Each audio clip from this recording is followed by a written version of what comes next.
जय श्री री। जय श्री राधे। आज हम सुनने जा रहे हैं कार्तिक मास की पवित्र कथा का पहला भाग।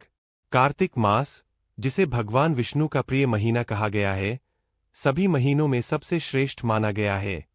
इस मास में स्नान, दीपदान, तुलसी पूजन और हरिनाम स्मरण से मनुष्य के जीवन के सभी पाप नष्ट हो जाते हैं।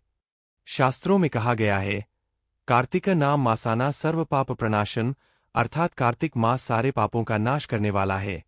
तो आइए भक्तिभाव से इस पवित्र कथा को श्रवण करते हैं और भगवान श्रीहरि की कृपा के अधिकारी बनते हैं। कार्तिक मास की महिमा कथा अध्याय 1। प्राचीन समय की बात है। एक बार राजा युधिष्ठिर ने भगवान श्री कृष्ण से पूछा, हे माधव, आप मुझे यह बताइए कि कार्तिक मास का क्या महत्व है। इस महीने में कौन से व्रत, स्नान और दान करने से मनुष्य को क्या फल मिलता है। भगवान श्री कृष्ण मुस्कुराए और बोले, हे धर्मराज, तुमने बहुत अच्छा प्रश्न किया है। कार्तिक मास स्वयं मेरे हृदय के समान पवित्र है। यह महीना देवताओं का भी प्रिय, पापों का नाश करने वाला और मोक्ष प्रदान करने वाला है। पौराणिक कथा। कार्तिक मास की उत्पत्ति।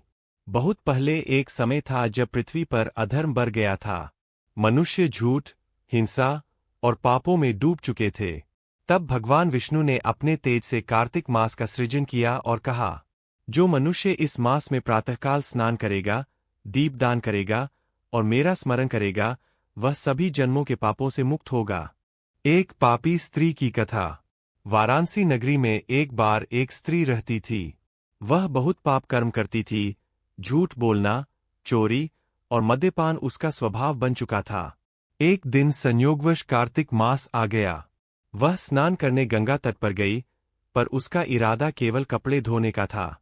गंगा स्नान करते समय उसके शरीर पर गंगाजल पड़ा और उस समय एक ब्राह्मण दीपदान कर रहा था। दीप की एक ज्योति उसकी आंखों में पड़ी। यह अज्ञानवश किया गया कार्तिक स्नान और दीप दर्शन उसके समस्त पापों को नष्ट कर गया। उसका अंत समय आया और यमदूत उसे लेने पहुंचे। लेकिन उसी क्षण विष्णुदूत वहां पहुंचे और बोले, यह कार्तिक स्नान और दीप दर्शन के कारण पवित्र हो चुकी है, इसे हमारे साथ वैकुंठ ले चलो। इस प्रकार वह स्त्री भगवान के धाम को प्राप्त हुई। श्री कृष्ण बोले, कार्तिक मास का फल। श्री कृष्ण ने युधिष्ठिर से कहा, जो मनुष्य कार्तिक मास में प्रतिदिन स्नान करता है, तुलसी की पूजा करता है, दीपदान करता है और हरि नाम का कीर्तन करता है, वह अनंत जन्मों के पापों से मुक्त होकर मेरे धाम को प्राप्त होता है।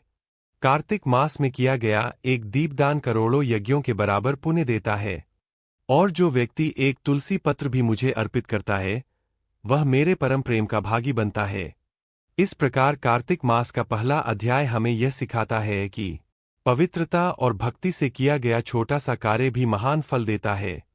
इस मास में विशेष रूप से प्रातः स्नान, दीपदान, तुलसी पूजन और हरिनाम संकीर्तन करना चाहिए।